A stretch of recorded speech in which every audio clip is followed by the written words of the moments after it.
नमस्ते दोस्तों, welcome back to my channel Bharatiya Samaj. Bharatiya Samaj की ऐतिहासिक पृष्ठभूमि।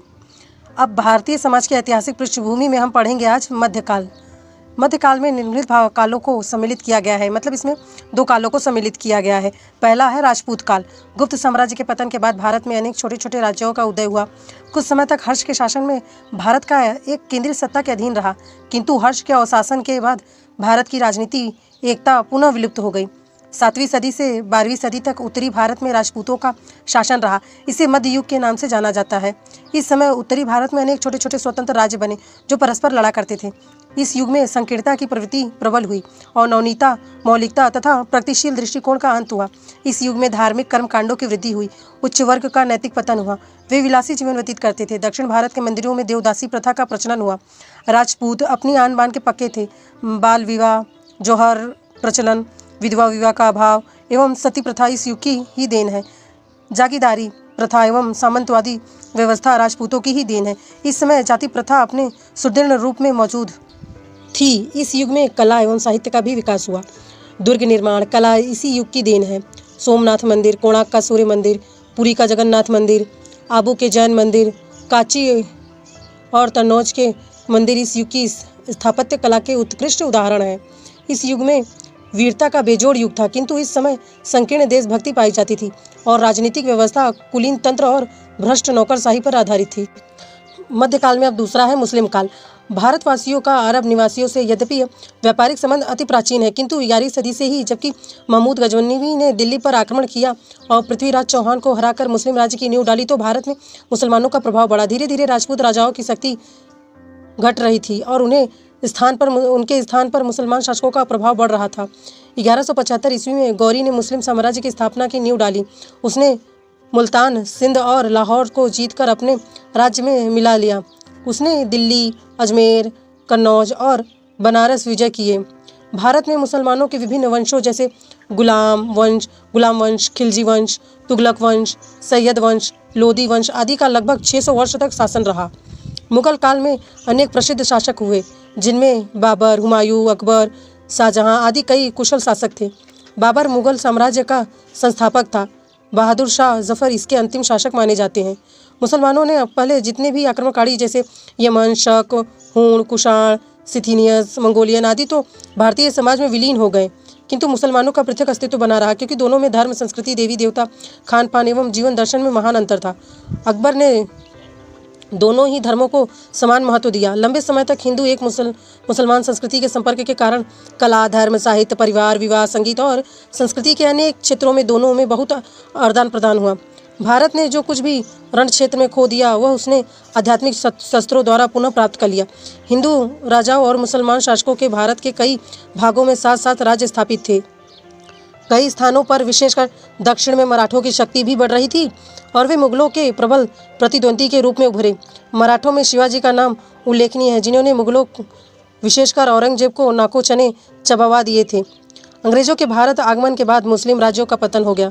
मुस्लिम काल में भारत में कला, संगीत, नृत्य, भाषा और साहित्य तथा भवन निर्माण के क्षेत्र में बहुत प्रगति हुई। समाज की ऐतिहासिक पृष्ठभूमि में अब हम शुरू करने जा रहे हैं आधुनिक काल।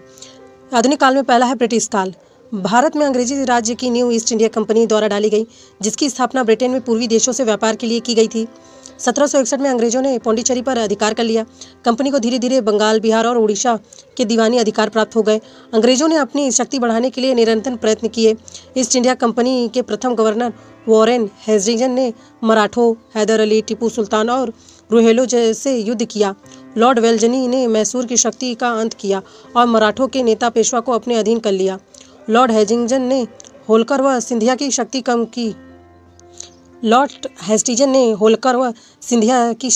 की।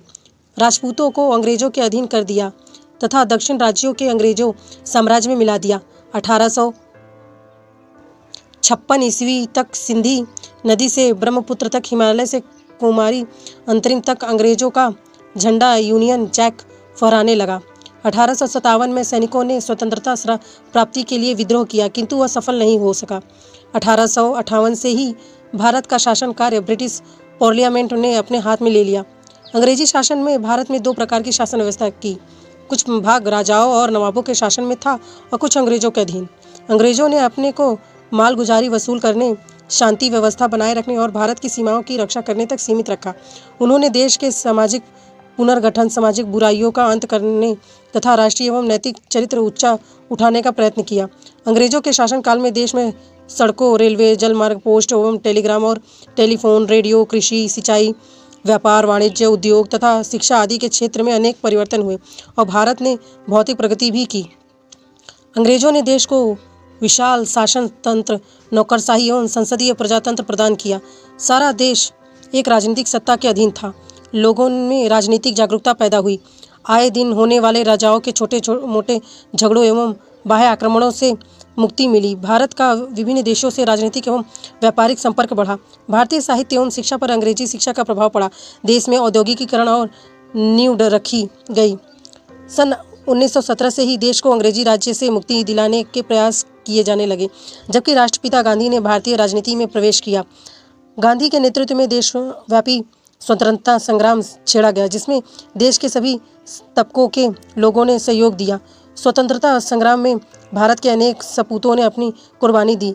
उनमें लाला लाजपत राय के अलावा बाल गंगाधर तिलक, विपिन चंद्र पाल, भगत सिंह, चंद्रशेखर गोपाल, कृष्ण गोखले, मदन मोहन मालवीय, सरदार पटेल, सुभाष चंद्र बोस, रफ़ी अहमद किविदी, डॉक्टर लोहिया, पंडित नेहरू लाल बहादुर शास्त्री, सरोजनी नायडू, कस्तूरबा, कमला नेहरू, राजकुमारी, अमृत कौर आदि हजारों पुरुष और महिलाएं, जिनका नाम गिनाना यहाँ असंभव है।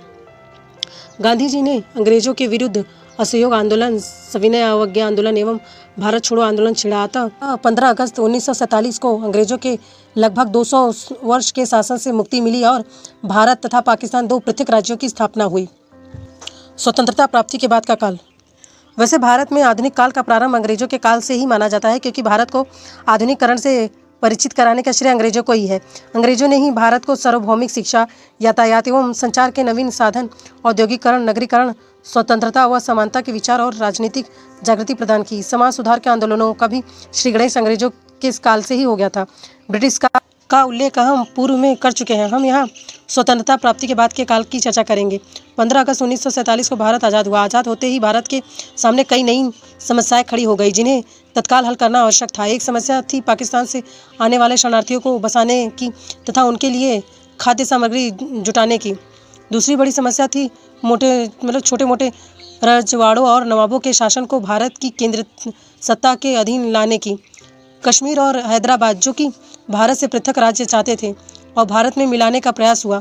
कश्मीर समस्या को छोड़कर शेष छोटे मोटे राज्यों को भारत में मिलाने का कार्य तो सरदार पटेल के सदप्रयत्नों से पूरा हो गया।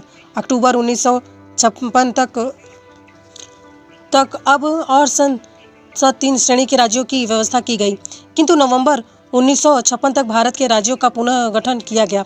आज़ादी के बाद स्वतंत्रता भारत के लिए एक नवीन संविधान बनाया गया, जिसे 26 जनवरी 1950 से लागू किया गया। संविधान में भारत को धर्मनिरपेक्ष लोकतांत्रिक गणराज्य घोषित किया गया। संविधान में देश के सभी नागरिकों को स्वतंत्रता, समानता, न्याय प्राप्त करने, शिक्षा प्राप्त करने, सांस्कृतिक विशिष्टताएं बनाए रखने एवं सार्वजनिक उपचार आदि के मौलिक अधिकार प्रदान किए गए। साथ ही राज्य के नीति निर्देश तत्वों का भी उल्लेख किया गया।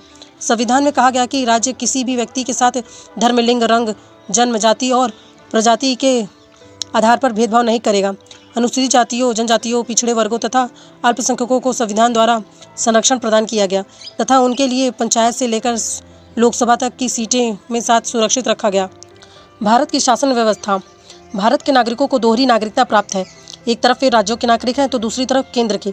भारत में संसदात्मक प्रजातंत्र अपनाया गया है। केंद्रीय सत्ता में लोकतंत्र और राज्य 2 सदन हैं।